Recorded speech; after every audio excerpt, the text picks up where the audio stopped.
할렐루야. 오늘도 예배 가운데 또한 말씀 가운데 임하시는 하나님의 새로운 은혜가 여러분 심령과 삶 가운데 충만하시길 간절히 축복합니다. 음력으로 이제 설을 우리가 앞두고 있습니다. 다시 한번 새로운 한 해를 맞이할 텐데 여러분 2022년 한 해 동안 더욱 크고 놀라우신 하나님의 은혜와 사랑 가운데 영역이 강건하고 승리하는 우리 복된 성도들 되시길 간절히 축복합니다. 한번 우리 새 인사 이제 올해 한 번 하면 이 인사 내년에 할 텐데 우리 옆에 계신 분들 인사하면서 새해 복 많이 받으시기 바랍니다. 인사하겠습니다.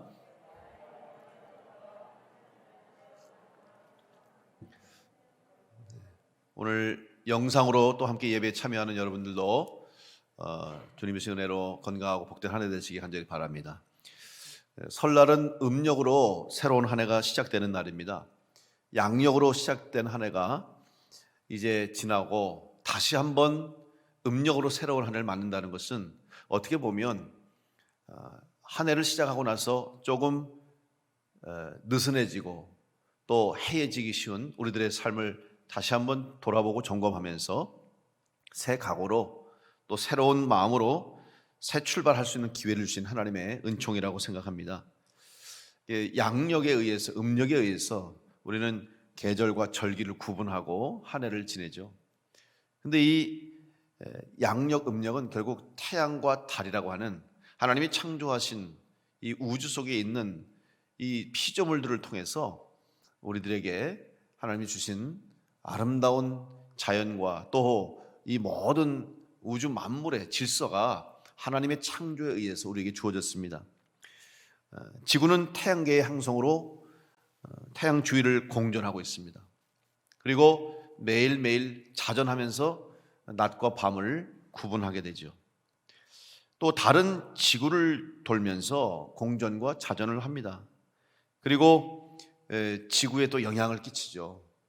이러한 모든 이 우주와 삼라만상 천지를 창조하신 하나님의 이 모든 피조물들은 다 각각 자기의 자리를 지키고 또한 각자의 자리에서 자기에게 주어진 역할, 기능들을 잘 감당하면 그것이 바로 하나님이 창조하신 원래 모습대로 아름다운 세상을 만들게 되는 것입니다.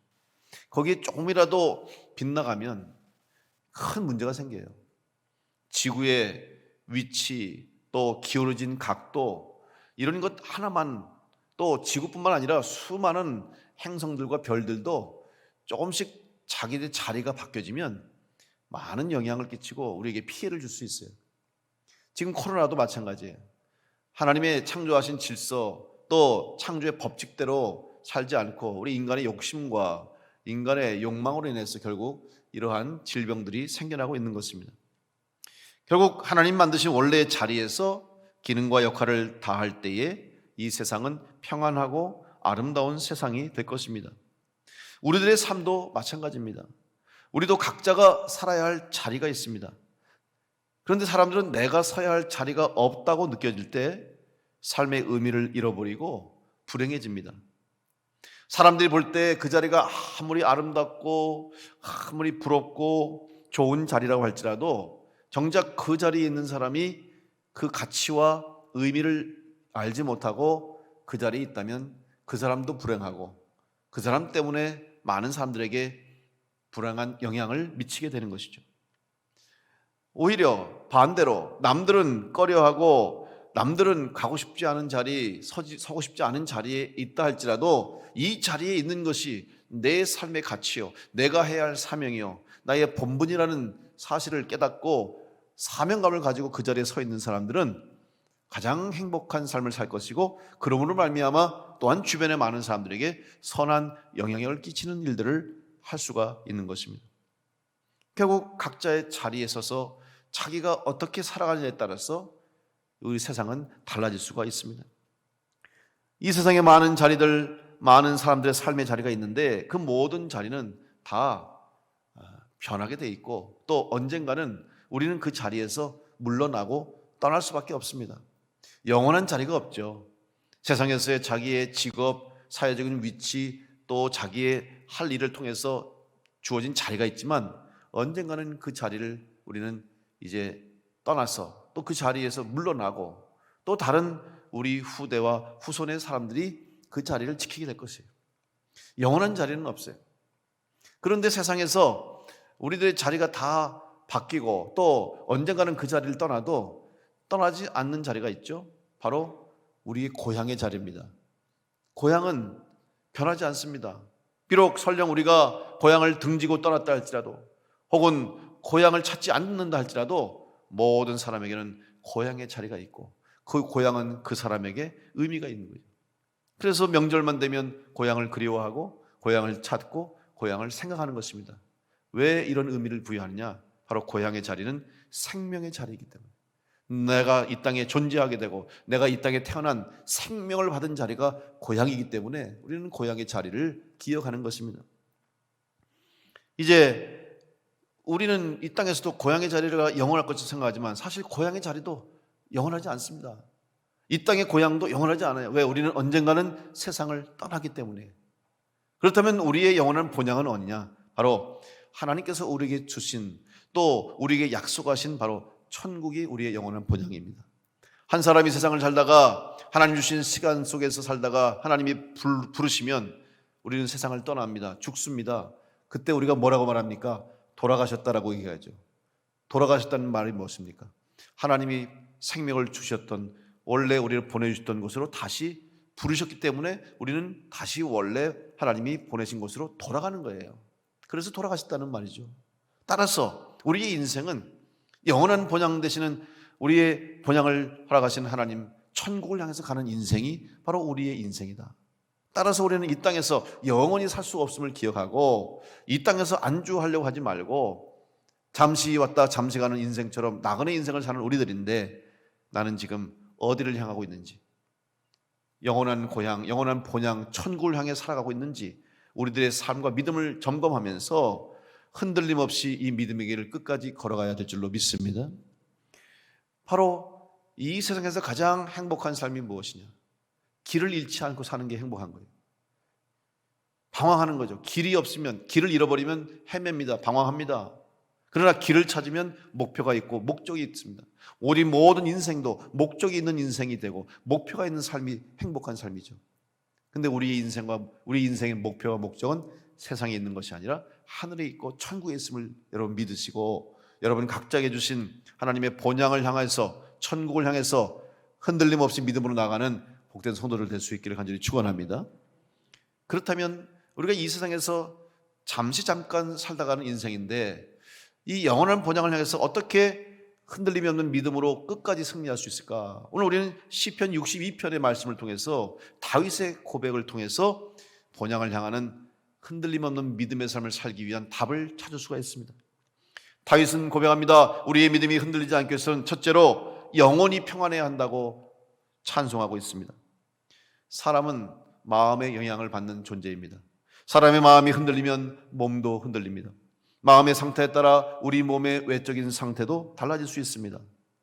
우리는 종종 운동선수들이 마지막 이제 결승전이나 혹은 금메달을 눈앞에 두고 그들이 얼마나 긴장하고 있는지를 보게 돼요. 평소에 그 사람의 실력과 그 선수의 능력으로는 충분히 금메달을 딸 수 있는데도 불구하고 마지막 정작 눈앞에 금메달의 자리, 1등의 자리, 최고의 자리가 주어졌을 때 너무 긴장한 나머지, 너무 불안하고 걱정한 나머지 그만 자기의 실력대로 경기에 임하지 못해서 그 금메달을 얻지 못하는 선수들을 종종 보게 됩니다. 혹은 할 수 있음에도 불구하고 너무 긴장한 나머지 중도에 포기해버리고 자기의 실력도, 자기 능력도 발휘하지 못하고 중도에 포기하는 선수도 보게 되죠. 왜 그렇습니까? 결국 마음을 다스리지 못하고 마음으로 자기의 몸을 컨트롤하지 못하기 때문에 이런 문제가 생기는 것입니다. 오늘 우리 신앙생활도 마찬가지입니다. 우리가 끝까지 믿음으로 승리하는 삶을 살기 위해서는 우리의 심령이 늘 평안해야 됩니다. 그래서 우리의 마음이 평안함을 얻도록 우리는 노력하죠. 말씀을 통해서, 예배를 통해서, 기도를 통해서. 하지만 우리가 마음먹은 대로 우리의 마음이 되지 않는다는 것을 우리는 잘 알고 있습니다. 우리들의 마음이, 심령이 평안을 얻기 위해서는 인간의 노력과 수고와 또 우리의 방법은 한계가 있음을 우리는 잘 알고 있습니다. 그렇다면 어떻게 우리의 마음, 심령이 평안함을 얻을 수 있을까? 이것은 우리의 손에 달려있는 것이 아니라 하나님이 주시는 하늘의 은혜와 하늘의 위로와 하늘의 은총이 임할 때 우리의 심령은 평안을 얻게 될 것입니다. 결국 영혼의 평안은 영과 육이 다 평안할 때 이루어집니다. 이런 평안은 사람의 힘과 노력에 의해 되는 것이 아니라 하나님이 주시는 은혜가 우리 심령에 임할 때 가능하다는 것이죠. 오늘 시편 62편의 말씀 보니까 1절에 다윗은 고백합니다. 나의 영혼이 잠잠히 하나님만 바란다. 다윗은 내 영혼이 잠잠하다고 고백하고 있습니다. 여기서 잠잠하다는 히브리어는 두미야라고 하는 단어를 쓰는데 이 두미야의 단어의 어원이 동사의 원형이 다마라고 하는 단어입니다. 근데 이 다마라고 하는 단어는 무슨 의미냐? 뜻이 뭐냐면 조용하다, 침묵하다, 휴식하다라는 의미를 가지고 있는 거예요. 따라서 내 영혼이 평안을 얻기 위해서는 내 영혼이 쉼을 얻을 수 있어야 된다. 조용히 쉴 수 있는 상태를 말하는 것입니다. 여러분, 우리들이 조용히 쉴 수 있는 상태가 얼마나 있습니까, 여러분? 세상에서 이렇게 조용하게 평안하게 편안하게 쉴 수 있는 시간들이 많지 않은 것 같아요. 시간적인 문제가 아닙니다. 공간적인 문제가 아닙니다. 우리들의 심령의 문제예요. 영의 문제이기 때문에 그렇습니다. 다윗은 그 답을 알고 있었습니다. 누구보다도 다윗은 그의 마음에 평안함이 없는 삶을 살았던 사람입니다. 특별히 사울 왕이 다윗을 죽이고자 추격할 때, 사울의 군대를 이끌고 다윗을 추격할 때 그의 마음은 요동쳤을 것입니다. 내가 잡히면 죽는다. 이러다가 내가 인생 끝나는 것이 아닌가. 수 없는 삶의 위기와 생명의 위협을 느꼈어요. 그때마다 그의 마음은 흔들렸을 것이고 불안했을 것이고 두려웠을 텐데 그 모든 순간순간 속에서 다윗은 하나님을 찬양했어요. 오히려 그의 불안한 마음, 그의 두려운 마음이 생길 때도 오히려 다윗은 하나님 앞에 찬양했어요. 하나님이야말로 나의 요새이시오 반석이시오 나의 산성이시니 내가 두려워하지 않겠다고 고백했던 것이죠. 어떻게 가능한 것입니까? 바로 하나님 품 안에 거할 때 그는 평안할 수가 있었던 것입니다. 하나님 품 안에 거할 때 그는 어떠한 상황, 환경, 여건도 두렵지 않다는 것을 고백할 수 있습니다. 비록 자기의 삶이, 자기의 상황이, 환경이 마치 폭풍우가 몰아치는 것 같은 거센 비바람이 몰아치는 것 같은 몸을 가눌 수도 없는 그러한 상황이라 할지라도 또 시끄러운 전쟁의 한가운데 서 있는 것처럼 적의 공격이 끊임없이 밀려오고 전쟁의 소리가 들린다 할지라도 그는 하나님의 품에 안길 때에 세상에 줄 수 없는 참 평안과 쉼을 얻게 되었습니다. 오늘 여러분에게도 이 다윗이 경험한 은혜가 여러분 가운데 있기를 간절히 축복합니다. 평안이 있어야 되는 거죠. 그러면 우리들의 평안, 어떻게 평안할 수 있습니까? 하나님의 품 안에 거하는 것이 답이라고 했는데 그럼 하나님의 품 안에 거하기 위해서 우리는 무엇을 해야 합니까? 오늘 이 잠잠이라고 하는 단어 속에 또 하나의 해답이 나와 있습니다. 이 바로 잠잠이라고 하는 단어의 어원인 다마의 또 다른 의미가 무엇이냐면 마치다, 끝내다, 파괴하다라는 뜻을 갖고 있어요. 이것을 영적으로 해석해 보면 세상에 지금 모든 상황과 환경 주변의 여건들이 우리를 흔들고 우리를 힘들게 하고 우리를 요동치게 만든다 할지라도 이 모든 상황을 다 끝내버리고 이 모든 우리를 힘들게 하는 삶의 상황과 여건 환경들을 다 맞춰버리고 하나님 앞에 섰을 때에 우리는 하나님이 주시는 참 평안을 누릴 수가 있다는 것이죠.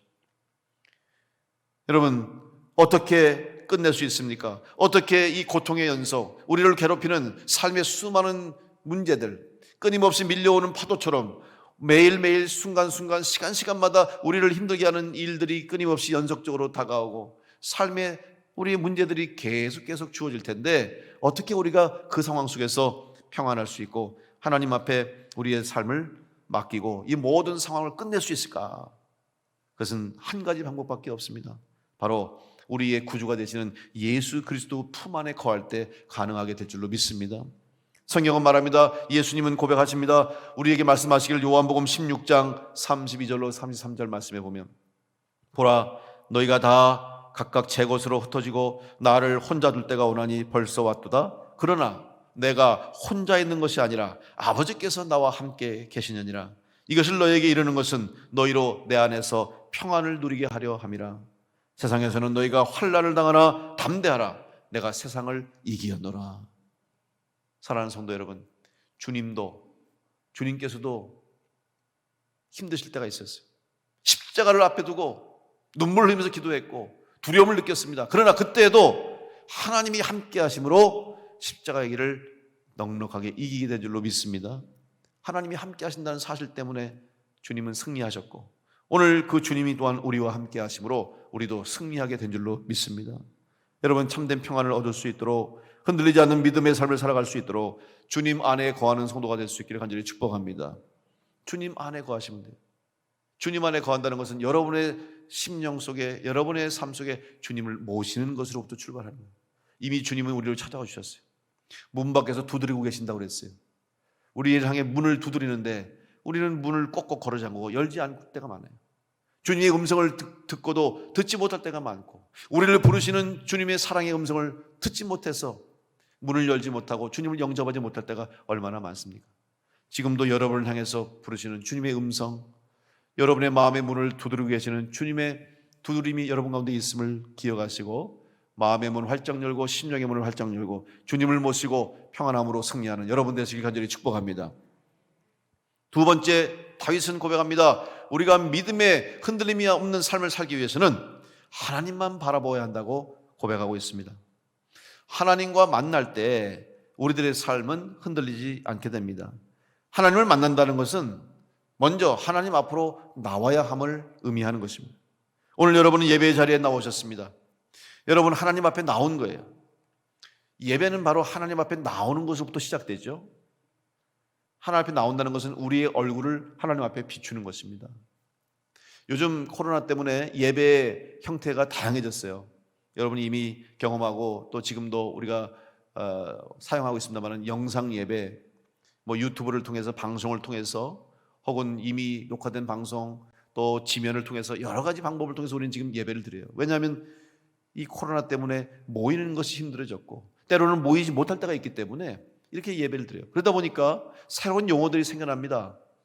대면 예배냐 비대면 예배냐 이런 예배들, 실시간 영상 예배 이렇게 용어들이 생겨나는데 사실 대면이나 비대면이라고 하는 이 용어는 사실 신학적으로는 잘못된 거예요. 이건 인간의 관점에서, 사람의 관점에서 대면이나 비대면이나 이렇게 구분하는 거지, 여러분 모든 예배는 다 하나님 앞에 드리는 대면 예배인 줄로 믿습니다. 비록 오늘 영상으로 여러분 예배 드려도 여러분이 그 자리에서, 여러분의 가정에서, 여러분이 있는 자리에서 하나님 앞에 얼굴을 보인다는 마음을 가지고 예배 드린다면 그 자리에 드리는 예배가 대면 예배가 되는 것입니다.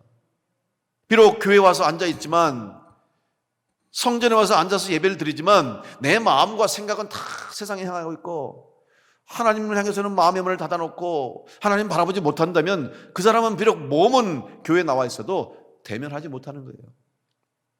온전한 예배, 드려지는 예배가 되기 위해서는 하나님을 바라봄으로 하나님께 드려지는 예배가 되어야 할 줄로 믿습니다. 하나님을 바란다는 것은 바로 하나님을 바라보아야 함을 의미함과 동시에 하나님을 찾는 자가 되어야 함을 의미하는 것이죠. 하나님을 찾는다는 게 뭐야? 하나님을 바라보는 것이고 하나님을 찾는 자가 되는 거예요. 예배 자리에 나오는 것도 하나님 찾기 위해 나오는 것이고 하나님 주시는 은혜를 사모함으로 나오는 것이죠. 또 다른 의미는 하나님 안에 쉬기를 바란다는 것입니다. 무엇을 바랍니까? 무엇을 찾습니까? 참된 평안과 안식을 찾기 위해서 우리는 하나님을 바라보아야 하는 것이죠. 결국 하나님만이 내 삶에 흔들리는 삶의 문제를 해결해 줄 수 있음을 믿고 고백하면서 우리는 하나님을 바라보아야 할 것입니다. 또한 하나님을 바란다는 말씀의 또 다른 의미는 하나님을 기다린다는 말씀입니다. 하나님의 구원을 기다리는 삶을 사는 것입니다. 우리들의 신앙은 기다림의 신앙이에요. 특별히 그리스도인의 신앙은 주님이 다시 오심을 기다리는 종말의 신앙이라고 할 수 있어요. 흔히 재림의 신앙이라고 할 수 있죠. 왜냐하면 예수님께서 부활하신 후에 제자들과 무리들에게 다 부활의 증거를 보여주시고 말씀을 증거하시고 40일 되는 날 하늘로 올라가시면서 제자들과 무리들에게 말씀하신 주님의 말씀이 무엇입니까? 내가 다시 올 것이라는 것을 약속해 주셨어요. 너희는 그때까지 사마리아와 온 유대와 땅끝까지 이르러 내 증인이 되고 내가 너에게 분부한 모든 것을 가르쳐 지키게 하라 하신 말씀을 주시면서 하늘로 오르셨습니다. 그리고 다시 온다고 약속하시고 그 다시 올 때까지 우리는 사명을 감당하고 주님 다시 오시는 그날에 믿는 모든 믿음의 성도들은 다 구원받아서 하나님 나라 천국 백성이 되는 것입니다. 따라서 오늘 우리들은 마지막 주님 오실 날을 기다리는 종말의 신앙을 가지고 살아가야 될 것입니다. 주님 다시 오실 때 그때가 그 시가 언제인지 알 수 없지만 우리는 오늘 주님 오시더라도 언제 주님 오시더라도 부끄럽지 않게 또 두렵지 않은 믿음으로 흔들림 없이 주님 맞이할 수 있도록 매일매일을 마지막까지 살아가는 성도의 삶이 되어야 할 줄로 믿습니다. 그렇다면 우리의 시간이 우리의 삶이 허투는 삶이 되지 않을 거예요. 여러분 만약 오늘이 나의 삶의 마지막이라면 여러분 어떻게 살아가시겠습니까? 1분 1초가 아깝지 않겠습니까? 시간이 소중하지 않겠습니까? 사실 그렇게 살지 못하는 것 같아요. 저부터도 내일 하면 되지, 오늘 못하니까 다음에 하지, 사실 이렇게 생각하고 미룰 때가 상당히 많아요. 그러다 보면 문제가 많이 생기더라고요. 그런데 오늘밖에 시간이 없다고 생각하면 그걸 해야 되지 않겠어요?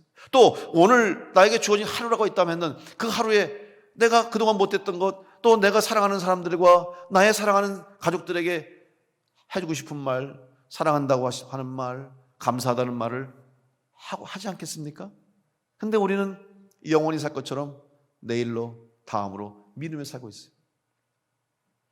주님 언제 오실지 알 수 없지만 언제 오시더라도 우리는 주님 앞에 믿음으로 고백하며 마라나타 내 주여 오시옵소서 주님 맞이할 수 있는 믿음으로 살아갈 때 우리는 흔들림이 없이 믿음으로 승리하는 하나님 바라보는 성도로 살아가게 될 줄로 믿습니다.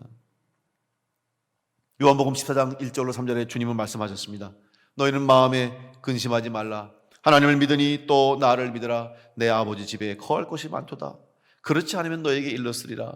내가 너희를 위하여 거처를 예비하러 가노니 가서 너희를 위하여 거처를 예비하면 내가 다시 와서 너를 내게로 영접하여 나 있는 곳에 너희도 있게 하리라.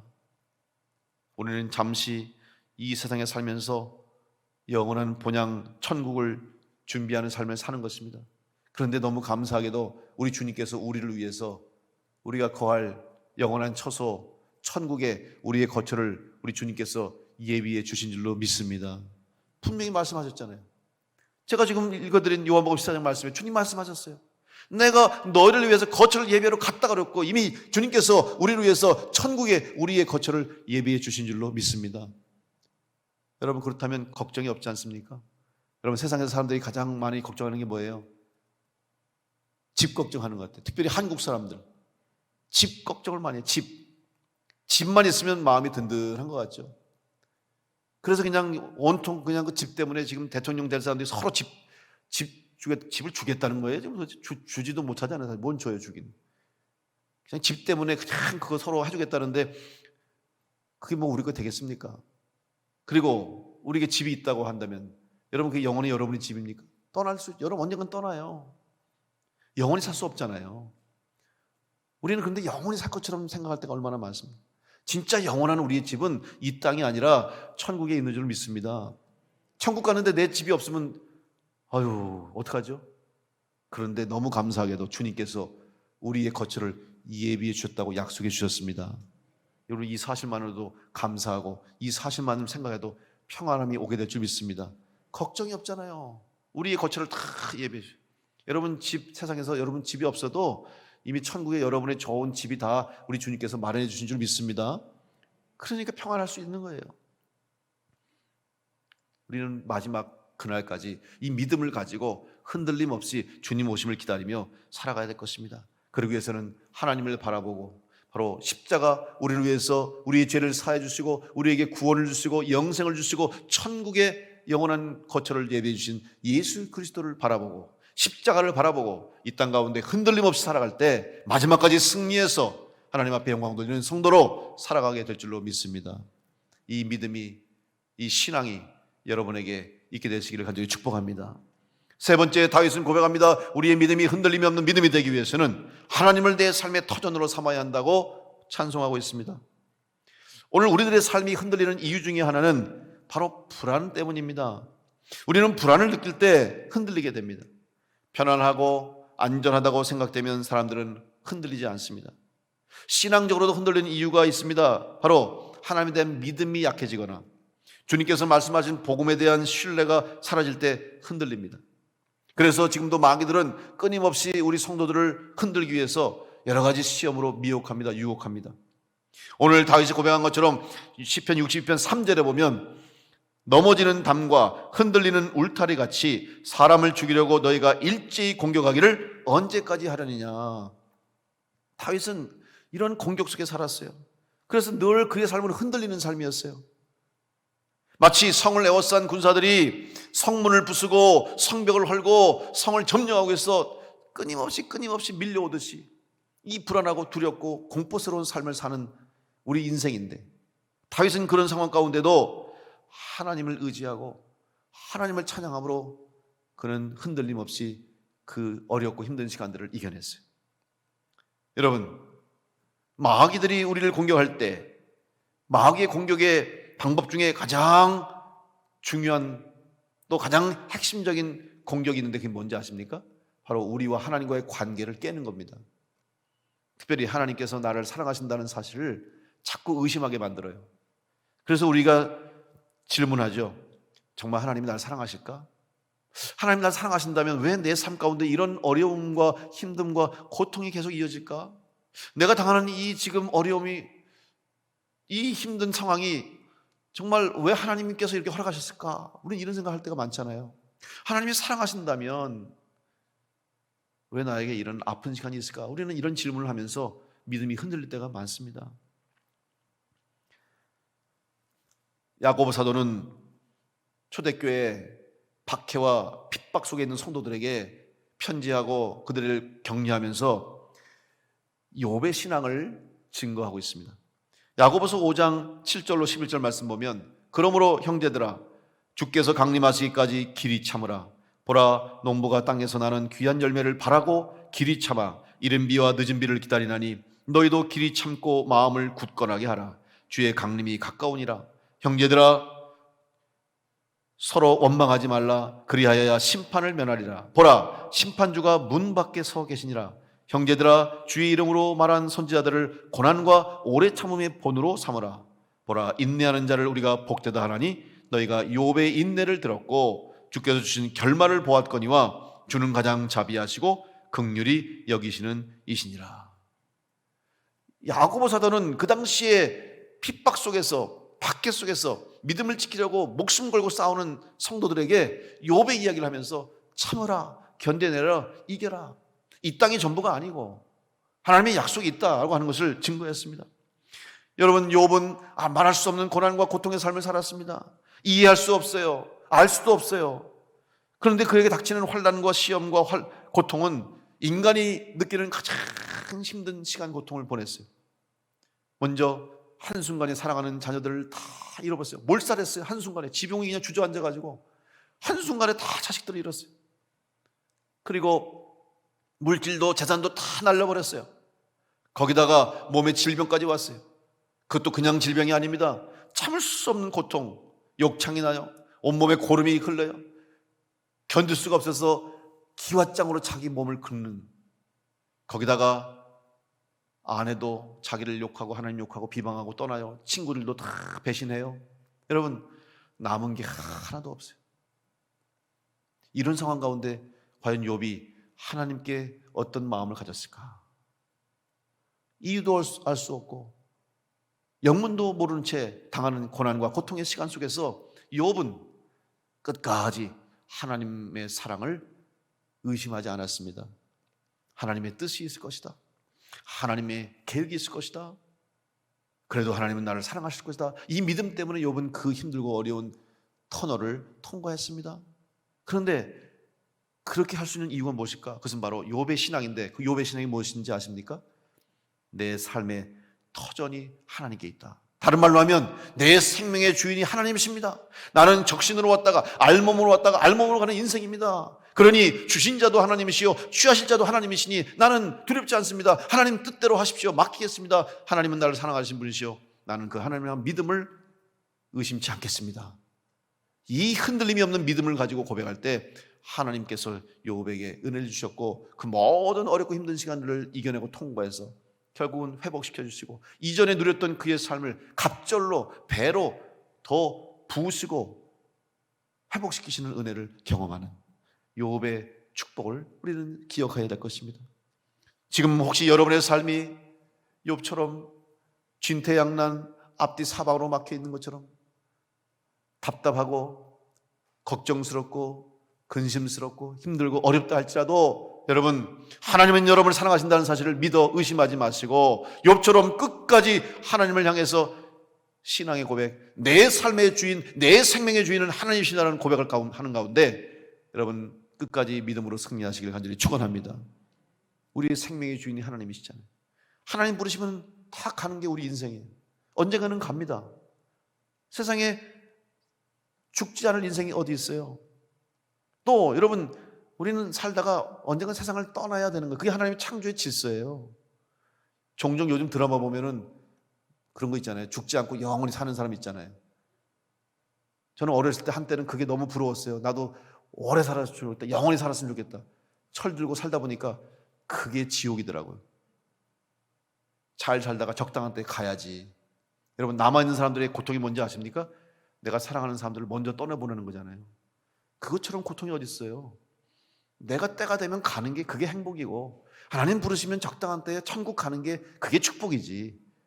여러분, 영원히 살 수 없는 것처럼 또 그냥 오래 사는 게 중요한 게 아니라 믿음으로 하나님 주신 시간 속에서 하나님이 기뻐하시는 사람으로 욥처럼 어렵고 힘든 상황 속에서도 끝까지 하나님께 맡기고 여러분이 믿음을 지키면 하나님의 때에 하나님의 방법으로 이루시고 역사하시고 채워주실 줄로 믿습니다. 이 은혜가 여러분 가운데 있기를 간절히 축복합니다. 이번 설 명절도 여러분 가정 가운데 모여서 서로 하나님 주신 은혜를 생각하고 감사함으로 예배드리시고 가족 간에 또 아름다운 사랑의 교제가 있기를 간절히 바랍니다. 마귀는 요때 꼭 시험을 해요. 오랜만에 가족 만났는데 또 오랜만에 가족들 친지들 모일 텐데 그때 꼭 이 마귀들이 시험해서 싸우게 만들고 서로 상처 주고 또 서로 아픔을 경험할 수 있는 그런 시간 주는 거예요. 절대 여러분 넘어가면 안 돼요. 혹시라도 가족들 만나면 여러분 다른 얘기 할 거 없어요. 특별히 여러분 자녀들이나 손주들 오면 우리 특별히 청년들이나 우리 젊은 세대들에게 다른 말 할 거 없어요. 뭐 결혼 언제 할래? 응? 취직했어? 이런 말 절대 하지 마세요. 알아서 다 할 거예요. 네, 알아서 하겠지 생각하시고 해줄 게 뭐냐면 그래, 잘 될 거야. 하나님이 너 사랑하셔. 내가 너를 위해서 기도하고 있어. 내가 예배 드릴 때마다 기도할 때마다 나는 너를 기도하고 있단다. 걱정하지 말어. 하나님이 너 사랑하고 계셔. 잘 될 거야. 여러분 그 말씀만 해주시면 돼요. 그런데 거기다가 무슨 고생은 네 고생이냐. 내가 네 때는 말이야 굶었어 이놈아. 내가 그때는 전쟁터에서 살아남았어. 걔들이 그럼 어쩌라고요? 이럴 거예요. 걔들은 지금 세대들은 지금 시대의 삶이 있어요. 우리들과 기성세대들이 경험하지 못한 또 다른 어려움과 또 다른 시대를 사니까 걔들에게 여러분 우리의 생각 또 우리들의 경험에 맞춰서 얘기하면 소용이 없어요.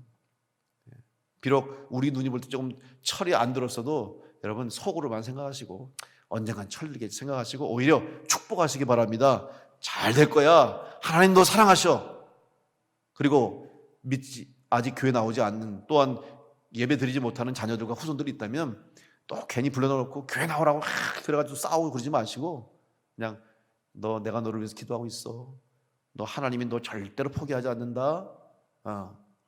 그러니까 나는 죽어서도 너를 위해서 기도할 테니까 너는 내가 죽더라도 교회 나와야 된다. 이렇게 유언을 좀 하시고 여러분 자녀들 후손들 위해서 축복하는 이번 절기가 되길 간절히 축복합니다. 우리의 삶의 터전이 하나님께 있다는 것을 믿는 가정과 믿는 삶이 복될 줄로 믿습니다. 여러분 주님 앞에 서는 그날까지 우리는 흔들림이 없는 믿음으로 이 땅 가운데 살아갈 때 하나님이 평안과 은혜를 허락하실 줄로 믿습니다. 오늘 다윗의 고백, 오직 그만이 나의 반석이시요 나의 구원이시요 나의 요새이시니 내가 크게 흔들리지 아니하리로다. 바로 이 고백이 여러분의 고백이 될 수 있도록 시끄럽고 요란하고 복잡하고 어지럽고 힘든 세상 가운데 살고 있지만 여러분 하나님을 사랑하는 성도로 다시 한번 하나님이 주시는 은혜로 여러분이 영원히 평안을 누리시고 여러분의 삶이 참 주님이 주시는 쉼을 누리시고 천국 본향 바라보면서 여러분의 삶 가운데 하나님 바라보는 믿음 가지고 끝까지 믿음으로 승리해서 하나님 앞에 섰을 때 잘했다 칭찬받고 이 땅에서 복된 삶 사시고 하나님 주시는 은혜 가운데 믿음으로 승리하는 여러분 될 수 있기를 간절히 축원합니다. 기도하겠습니다.